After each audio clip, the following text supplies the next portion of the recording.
d4 udlala knight c4 bese uphusha ipawn to g6.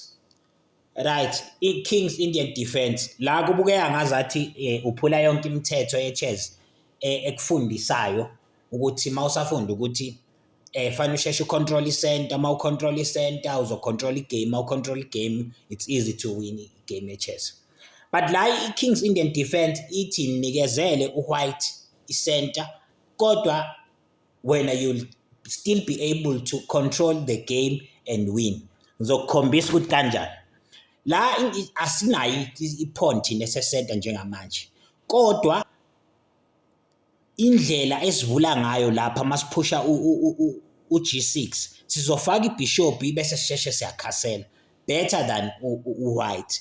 Right, after wenze kanje u-white uzodlala yena i-knight to c3 alungiselela ukuphusha u-d5 uzofaka ibishop kuleya diagonal ade uyivulile bese u-white yena uzophusha manje u-e4 fanele wena uphushe u-d4 u-d6 to control u-e5.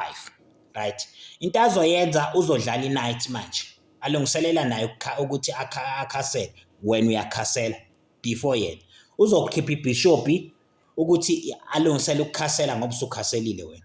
After yenze kanje wena uzothatha ibishop uyophina i-knight ngoba leya knight ivikele leya pawn elapha center.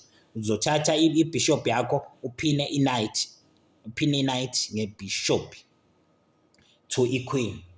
Right, ngenxa yaleya angahla aphushe ipawn atheke ibishop yakho uzobe usuyithatha i-knight athathe ngequeen bese udlala manje i-knight atheka leya pawn engasena defender manje angithi ibi-defend wey-knight le pawn elapha center so uyayi-atheka ngani nge-knight yakho uzodlala ibishop ukuze ayi-defend. Uzobe sewudlala le knight manje eku-f6 uyibeke ku-d7 uvulela enye futhi manje ipiece ezoya lapha ibishop sizokwazi ukulekelela i-knight ukushaya leya pawn.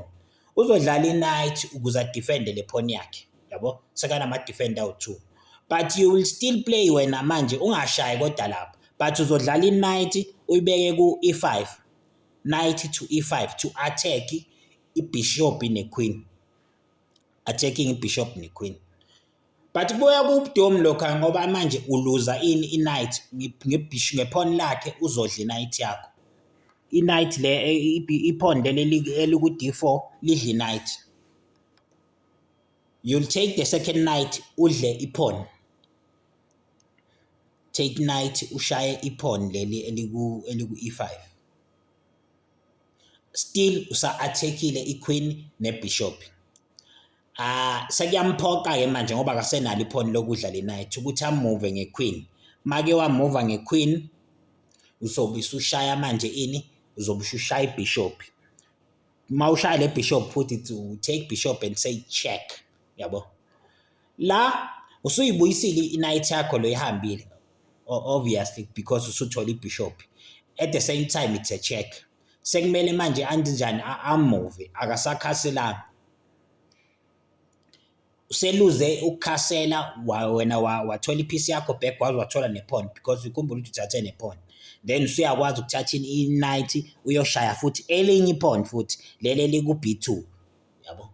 After uthathe leli pawn yabo usunama-pawn amabili osuwawinile ne-king yakhe it's still all over the center. Oh no alikho e-center but i-king yakhe ayikwazanga ukukhasela eyakhe i-king it's castled i-safe yabo. So sewuzobe sowudlalela manje ukuthi uzama ukwenza u-checkmate kodwa usune-advantage ku-black ku-white yize ethole i-center ekuqaleni awuyizame nale opening siyabona.